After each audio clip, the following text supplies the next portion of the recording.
Hello दोस्तों, JMD technical classes Paniyari मोड़ आलमपुर में आपका स्वागत है। आज बिहार पॉलिटेक्निक एग्ज़ाम 2022 का सोल्ड पेपर है। आज एग्ज़ाम हुआ है 30/7/2022 को।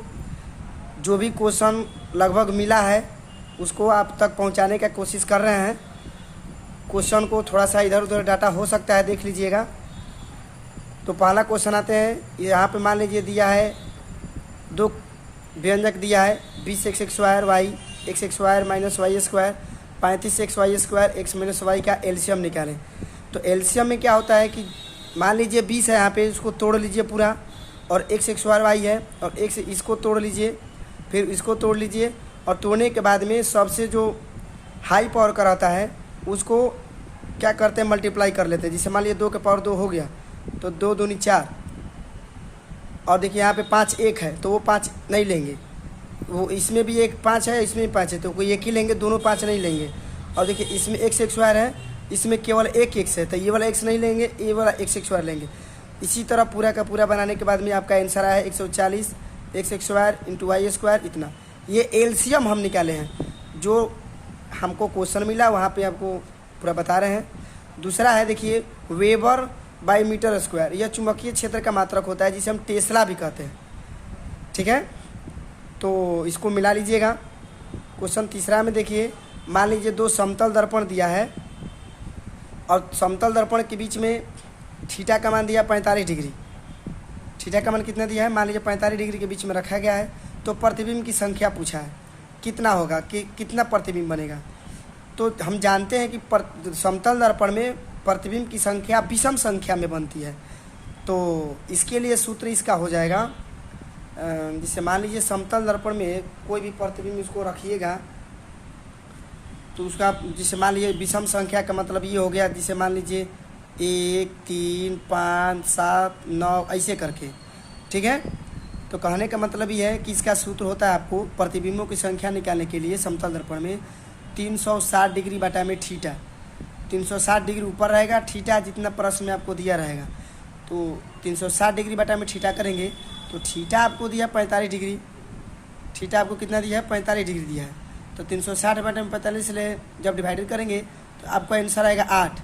अब अभी हमने बोला कि मान लीजिए ये जो समतल दर्पण में प्रतिबिंबों की संख्या बनती है विषम संख्या में, और आ गया 8, जो कि सभी लोग जानते हैं कि 8 सम संख्या है। तो इसलिए आंसर होते हुए भी ये आंसर नहीं होगा, चूँकि 8 सम संख्या है। इसलिए प्रतिबिंब की संख्या बराबर 360 डिग्री थीटा माइनस 1। मतलब यदि सम आ जाता है तो उसमें से ज़बरदस्ती हम क्या करेंगे, 1 हटा देंगे। 8 में से गया कितना, गया 7, यानी वास्तविकता में आंसर आपका हुआ 7। और यदि मान लीजिए 6 आता फिर भी 1 में से घटाए तो कितना होता, 5। इसी प्रकार, क्योंकि समतल दर्पण में प्रतिबिंबों की संख्या विषम होती है। ठीक है, अब यहाँ पे देखिए मैथ में आइए, क्वेश्चन नंबर 4 में डाटा तो मान लीजिए इसी प्रकार का क्वेश्चन आया है, 1-2 डाटा इधर उधर हो सकता है। तो देखिए बहुलक पूछा है, चाहे पॉइंट में चाहे कुछ भी। सबसे पहले बार देखिए कौन कितना बार ज़्यादा आया है। ये हुआ 7.2 एक बार, फिर 2 बार, फिर 3 बार, और ये 4 बार। तो जो जितना बार अधिक आया होगा जो डाटा, उसी को हम क्या बोलते हैं, मोड कहते हैं, जिसे हम बहुलक भी कहते हैं। तो ये पूरा का पूरा डाटा में आपको 7.2 अधिक बार आया है, इसलिए पूरा बहुलक हो जाएगा आंसर 7.2। क्वेश्चन नंबर 5 में देखते हैं कि कोरंडम पूछा है। कोरंडम का सूत्र होता है Al2O3 और एक होता है क्रायोलाइट Na3Lf6। ऐसे तो यहाँ पे एल्युमिनियम भी है, सोडियम भी है, लेकिन यहाँ पे ज़्यादातर एल्युमिनियम का अयस्क, अब पता नहीं क्या पूछा था, लेकिन इसका सूत्र के अनुसार आप मिला लीजिएगा कि कौन किसका अयस्क है। जहाँ तक यहाँ एल्युमिनियम का अयस्क हो सकता है यहाँ पे। ठीक है, क्वेश्चन नंबर 7 में देखिए विद्युत मोटर का है। इसका मान लीजिए प्रिंसिपल क्या होता है, मतलब इसका फंक्शन क्या होता है। विद्युत ऊर्जा, ये विद्युत मोटर क्या करता है, विद्युत ऊर्जा को यांत्रिक ऊर्जा में परिवर्तित कर देता है। देखिए विद्युत ऊर्जा चेंज यांत्रिक ऊर्जा में परिवर्तित कर देता है। ठीक है, अब आइए क्वेश्चन नंबर 8 में। यहाँ पे 2 एलिमेंट है, आपको सिलिकॉन है और आपको फास्फोरस है। यहाँ पे आपको परमाणु संख्या 14 दिया है और परमाणु भार कितना दिया, 30 दिया है।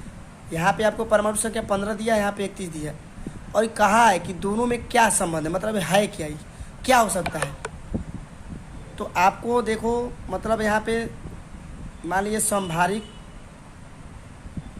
समन्यूट्रॉनिक और समस्थानिक, ये तीन मेन होता है।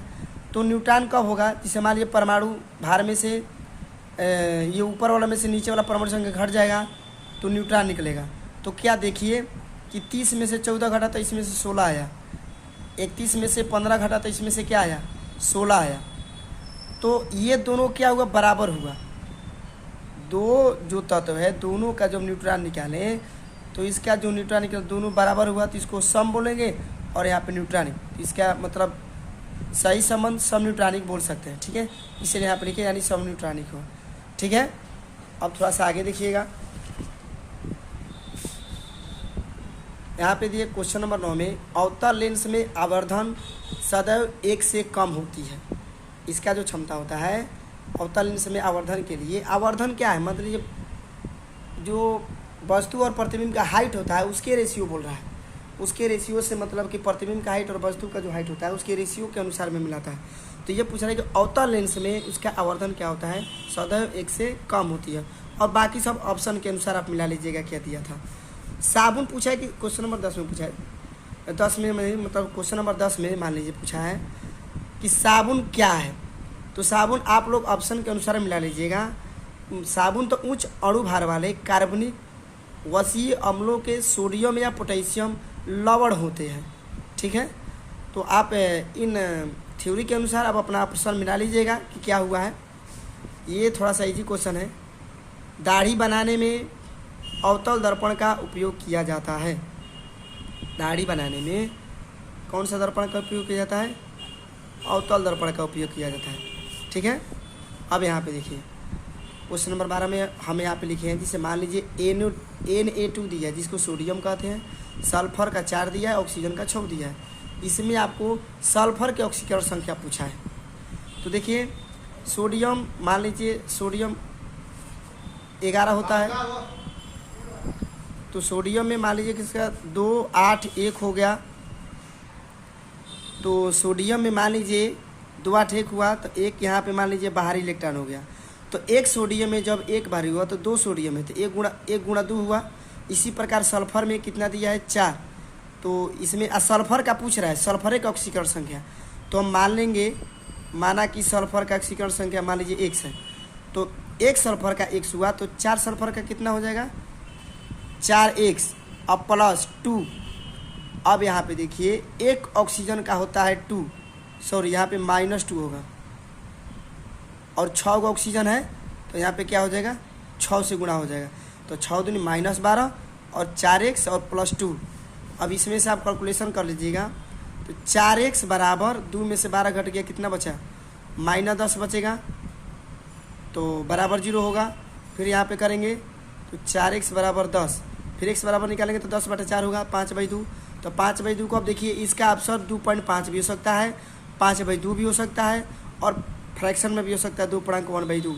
आप अपने ऑप्शन को मिला लीजिएगा क्या दिया है।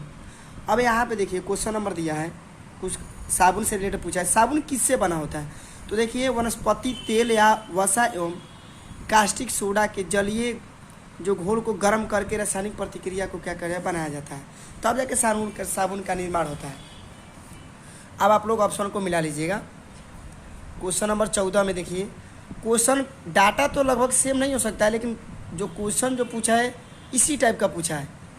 त्रिभुज का 3 गो निर्देशांक बिंदु दिया है, मान लीजिए 0 6 दिया, 12 4 दिया, 4 और 2 दिया, तो इसको केंद्रक निकालना है। तो केंद्रक मान लीजिए पूछा है तो अलग अलग होगा, एक होगा x का निर्देशांक और एक होगा y का। तो 3 बिंदु दिया है, तो x के लिए क्या करेंगे x1 + x2 + x3 बटा में 3।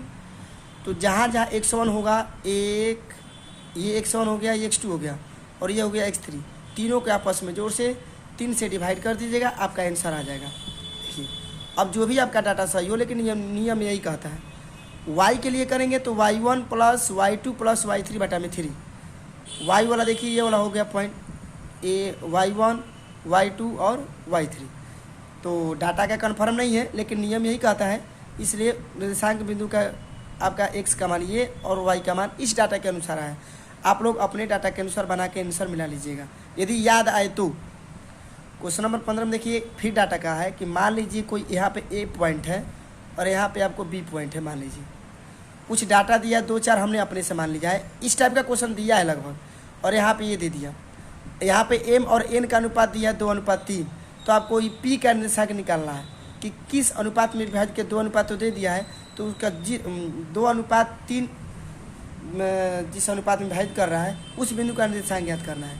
तो यहाँ पर देखिए अंतर विभाजन हुआ है, तो अंतर विभाजन में x बराबर अगर निकालेंगे तो M x2 plus N x1 बटा में m प्लस एन, तो m का मान 2 डालिएगा और x2 का मान ये हुआ और x1 का मान ये हुआ, फिर m प्लस एन जोड़ दीजिएगा, 2 और प्लस 3 कितना हो जाएगा 5, बाकी सब सेम अपना डाटा निकाल लीजिएगा, जो भी x का मान है यहाँ पे रख दीजिएगा।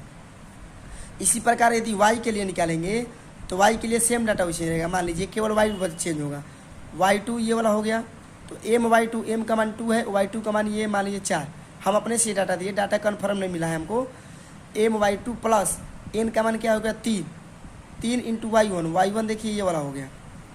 बस इसमें आपका ऑपरेशन करके मतलब कैलकुलेशन करके m प्लस एन 5 से डिवाइड करके आपका आंसर आ जाएगा, x और y के यहाँ पे लिख दीजिएगा, आंसर आ जाएगा।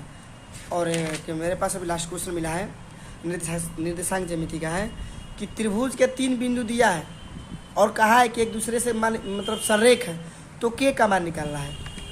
तो मान लीजिए 3 बिंदु, इसमें भी डाटा कन्फर्म नहीं है, सॉरी थोड़ा सा प्रोसेस केवल बता दे रहा है। मान लीजिए एक -1 दिया है, k -3 दिया है और -2 7 दिया, मान लीजिए सपोज माना, और ये देखिए यहाँ पे x1 y1 का मान हो जाएगा, ठीक है, ये हो जाएगा x2 y2 का मान हो जाएगा और ये हो जाएगा x3 y3 का मान हो जाएगा। अब देखिए जब इस स्थिति में एक अज्ञात राशि पूछ दिया है, मतलब दे दिया है, यही पूछ रहा है कि इसके डाटा क्या होगा, तो जब इस यहाँ पे डाटा रहे अज्ञात या यहाँ पे रहे या यहाँ पे रहे कोई उससे मतलब नहीं है, नियम एक ही है। तो इस स्थिति में जब 3 बिंदु संरेख हो तो उस स्थिति में क्या करते हैं कि त्रिभुज का क्षेत्रफल बराबर 0 करके k का मान ज्ञात कर लेते हैं, और इस त्रिभुज का क्षेत्रफल ये होता है।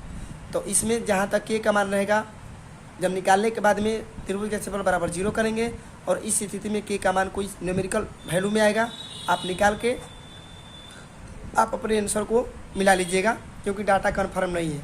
2-4 ऐसा क्वेश्चन है जो कि इसमें डाटा कन्फर्म नहीं है लेकिन नियम सेम है। तो भाई इंद्रजीत सर के द्वारा ये पहुंचाया गया है, जितना हो सका पूरा बढ़िया से मिला लीजिएगा। और क्वेश्चन का जो लेवल है इस बार लगभग मीडियम ही दिया है, जितना स्टूडेंट से पूछा गया, ज़्यादा भारी भी नहीं है और ज़्यादा हल्का भी नहीं है।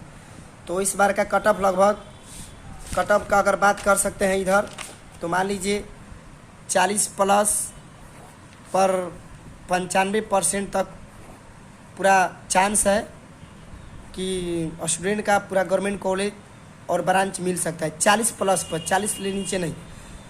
जिस स्टूडेंट का 40 प्लस मार्क रहेगा उसको 95% गारंटी के साथ हम बोल रहे हैं, चाहे चांस है कि उसको गवर्नमेंट कॉलेज या उसका कोई मन चाह ब्रांच उसको मिल सकता है। ठीक है, तो मिला लीजिएगा अपना, और ठीक है, धन्यवाद।